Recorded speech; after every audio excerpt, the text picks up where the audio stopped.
ಗಣಿಗಾರಿಕೆ ನಡೀತಾ ಇದೆ ಸರ ಅಥಣಿ ತಾಲೂಕಿನೊಳಗೆ ಪ್ರತಿ ವರ್ಷ ಬೇಸಿಗೆ ಬಂತಂದ್ರೆ ನದಿಯಾಗ ನೀರು ಕಡಿಮೆ ಆದವು ಅಂದ್ರೆ ಈ ಮಣ್ಣು ಗಣಿಗಾರಿಕೆ ನಡೀತೈತಿ. ನಾವು ಪ್ರತಿ ವರ್ಷ ಹೇಳ್ಕೊತಾ ಬಂದಿರ್ತೀವಿ ತಾಲೂಕು ಆಡಳಿತಕ್ಕೆ.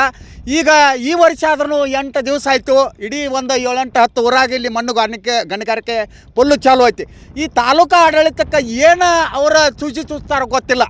ಆ ಚುಚ್ಚಿದ ಪ್ರಕಾರ ಗಪ್ಪ ಇರ್ತಾರೆ ಅವರು.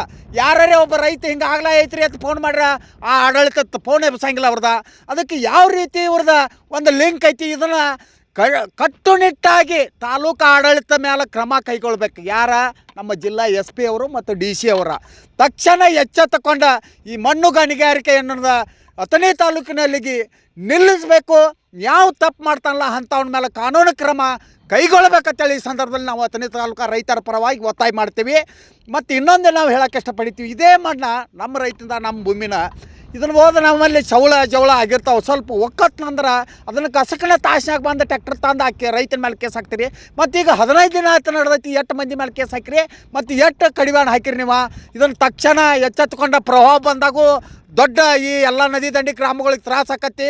ಹಿಂಗೆ ಪ್ರತಿ ವರ್ಷ ತಕ್ಕೊತ್ತಾದ್ರೆ ನದಿ ಅಷ್ಟು ಹತ್ತೈತಿ. ಈಗ 1 ಕಿಲೋಮೀಟ್ರ್ ಇಲ್ಲಿಗೆ ಬತ್ತ ನೀವು ನೋಡ್ರಿ. ಈಗ ಅದಕ್ಕೆ ಈ ಥರ ಇಡೀ ಗ್ರಾಮಗಳಿಗೆ ಅನ್ಯಾಯ ಆಗುವಂಥ ಪರಿಸ್ಥಿತಿ ಇರ್ತೈತಿ ಹೊಳಿ ಬಂದಾಗ. ಅದಕ್ಕೆ ತಕ್ಷಣ ಜಿಲ್ಲಾಡಳಿತ ಎಚ್ಚೆತ್ತುಕೊಂಡ ಈ ನದಿ ದಂಡಿ ಮಣ್ಣನ್ನು ಬಂದ್ ಮಾಡಬೇಕು, ಕಾನೂನು ಕ್ರಮ ಕೈಗೊಳ್ಬೇಕಂತೇಳಿ ಈ ಸಂದರ್ಭದಲ್ಲಿ ನಾವು ಹೇಳೋಕೆ ಇಷ್ಟಪಡ್ತೀವಿ. ಸರ್ ಇಟಂಗಿ ಬೆಟ್ಟಿಗೆ ಹೋಯ್ತಾರೆ ಎಲ್ಲ ಕಡೆ ಅಥಣಿ ತಾಲೂಕಿನೊಳಗೆ ಸಿಕ್ಕಾಪಟ್ಟಿ ಇಟಂಗಿ ಬಟ್ಟೆ ಬಿದ್ದಾವ್ರು ಸರ. ಅದನ್ನು ಇಟಂಗಿ ಬಟ್ಟೆ ಅವ್ರಿಗೆ ಒಯ್ತಾರೋ. ಅದಕ್ಕೆ ಇಟಂಗಿ ಬಟ್ಟೆ ಅವರಿಗೆ ಹೋದ್ರೆ ಅದು ನಮಗೆ ರೈತರಿಗೆ ಏನು ಇದನ್ನಲ್ಲ. ಈ ನಮ್ಮದು ಫಲವತ್ತಾದ ಭೂಮಿ ಎಲ್ಲ ರಸ್ತೆಗಳ ಎಲ್ಲ ಹಾಳಾಕವು. ಅದನ್ನು ತಕ್ಷಣ ಎಚ್ಚೆತ್ತುಕೊಂಡ ತಾಲೂಕು ಆಡಳಿತ ಜಿಲ್ಲಾಡಳಿತ ಕಾನೂನು ಕ್ರಮ ಕೈಗೊಂಡು ನಮ್ಮ ರೈತರ ನ್ಯಾಯಯುತವಾಗಿ ಫಲವತ್ತಾದ ಭೂಮಿ ಉಳಿಲಿ ಅಂತೇಳಿ ಅವರು ಕಟ್ಟುನಿಟ್ಟಾದ ಕಾನೂನು ಕ್ರಮ ಕೈಗೊಳ್ಬೇಕಂತೇಳಿ. ಇಲಾಖೆ ಸಂಬಂಧಪಟ್ಟಂತ ಭೂಮಿ ರೀ, ಹಾಂ ಅವ್ರು ಯಾವ ಅಧಿಕಾರಿ ಬರಂಗಿಲ್ಲ, ಫೋನ್ ಎಬ್ಸಂಗಿಲ್ಲ ಸರ್. ಹೌದು ಸರ್, ನೀರಾವರಿ ಇಲಾಖೆ ಸಂಬಂಧಪಟ್ಟದ್ದ ನೀರಾವರಿ ಇಲಾಖೆಯವರಿಗೆ ನಾವು ಹೇಳ್ತೀವಿ. ಒಮ್ಮೆ ಭೂ ವಿಜ್ಞಾನದವ್ರಿಗೆ ಬರ್ತೈತೆ ಅಂತ ಹೇಳ್ತಾರೋ, ನಮ್ಮ ರೈತರನ್ನ ಚಳಿಯನ್ನು ತಿನ್ನಿಸಿ ಹೋಗ್ತಾರೆ ಸರ್ ಅವರು.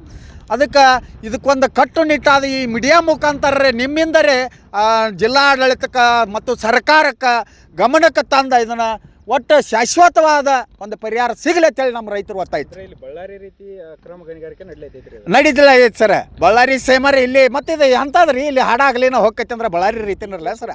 ಮುಖ್ಯಮಂತ್ರಿ ಆದಮೇಲೆ ಚುರುಕು ಬಂದೈತೆ ಆಡಳಿತ ವ್ಯವಸ್ಥೆದೊಳಗೆ. ಅದೇನು ಅದನಿಗೆ ಬಂದು ಮುಟ್ಟಿ ಇನ್ನೂ ಸರ ಈಗ ಆಗಿ ಒಂದು 8 ದಿವಸ ಆತ್ರಿ, ಇನ್ನೂ ಅದನಿಗೆ ಬಂದು ಮುಟ್ಟಿಲ್ಲ. ಅದ ಚುರುಕ ನನ್ನ ಅಂದಾಜು ಪ್ರಕಾರ. ಇನ್ನೂ ಬಂದು ಮುಟ್ಟಿಲ್ಲ. DK ಶಿವಕುಮಾರ್ ಅವರೇ ಉತ್ತರ ಕರ್ನಾಟಕ ಬೆಳಗಾವಿ ಜಿಲ್ಲೆಗೆ ಲಕ್ಷ್ಯ ಕೊಡ್ಬೇಕಂತೇಳಿ ಈ ಸಂದರ್ಭದಲ್ಲಿ ನಾನು ಹೇಳಕ್ಕೆ ಇಷ್ಟಪಡ್ತೀನಿ.